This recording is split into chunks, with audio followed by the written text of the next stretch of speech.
ನಿಮ್ಮೆಲ್ಲರ ಹೆಮ್ಮೆಯ ಹೊಯ್ಸಳರ ನಾಡಾದ ಹಾಸನ ಜಿಲ್ಲೆಯಲ್ಲಿ ಇಂದು ಸನ್ಮಾನ್ಯ ಶ್ರೀ ಕೃಷ್ಣ ಬೈರೇಗೌಡರವರು, ಮಾನ್ಯ ಕಂದಾಯ ಸಚಿವರು ಕರ್ನಾಟಕ ಸರ್ಕಾರ, ನೋಂದಣಿ ಮತ್ತು ಮುದ್ರಾಂಕ ಇಲಾಖಾ ಸಚಿವರು ಕರ್ನಾಟಕ ಸರ್ಕಾರ ಹಾಗೂ ಹಾಸನ ಜಿಲ್ಲಾ ಉಸ್ತುವಾರಿ ಸಚಿವರು ಇವರಿಂದ 77ನೇ ಗಣರಾಜ್ಯೋತ್ಸವದ ಈ ಸಂದರ್ಭದಲ್ಲಿ ಕವಾಯತು ತಂಡಗಳ ಪರಿವೀಕ್ಷಣೆ ನಡೆಯುತ್ತಿದೆ.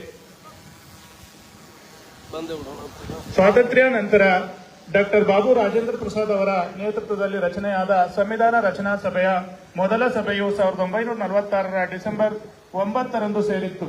ನಂತರ ಸಂವಿಧಾನ ಶಿಲ್ಪಿ ಡಾಕ್ಟರ್ BR ಅಂಬೇಡ್ಕರ್ ಅವರ ನೇತೃತ್ವದಲ್ಲಿ ಕರಡು ಸಮಿತಿ ಸಂವಿಧಾನ ರಚನೆ ಮಹತ್ ಕಾರ್ಯದಲ್ಲಿ ತೊಡಗಿ ಸತತ 2 ವರ್ಷ 11 ತಿಂಗಳು 18 ದಿನಗಳ ಕಾಲ ಶ್ರಮಿಸಿ ಜಗತ್ತಿಗೆ ಸರ್ವಶ್ರೇಷ್ಠ ಹಾಗೂ ಜಗತ್ತಿನ ಅತಿದೊಡ್ಡ ಸಂವಿಧಾನವನ್ನು 1949ರ ನವೆಂಬರ್ 26ರಂದು ಅಂಗೀಕರಿಸುವಂತೆ ಸಿದ್ಧಗೊಳಿಸಿತ್ತು.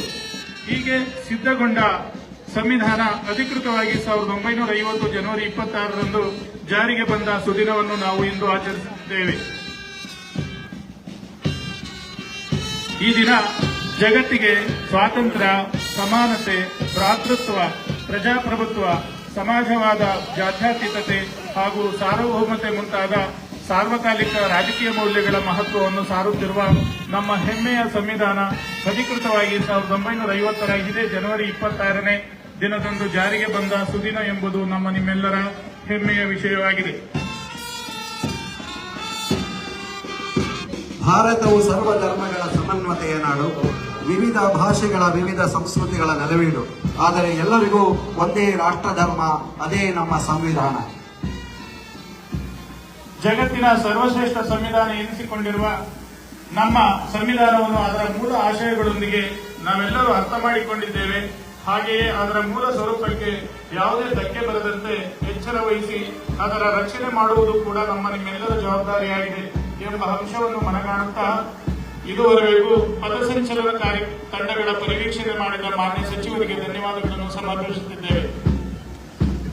ಭಾರತದಲ್ಲಿ ಜೀವಿಸುವ ಪ್ರತಿಯೊಬ್ಬ ಪ್ರಜೆಗೂ ಅವರವರ ಧರ್ಮಗ್ರಂಥಗಳು ಶ್ರೇಷ್ಠವಾದರೂ ನಮ್ಮ ಸಂವಿಧಾನವೇ ಅದೊಂದು ಎಲ್ಲ ಧರ್ಮಗ್ರಂಥಗಳಿಗಿಂತ ಅತ್ಯಂತ ಶ್ರೇಷ್ಠ.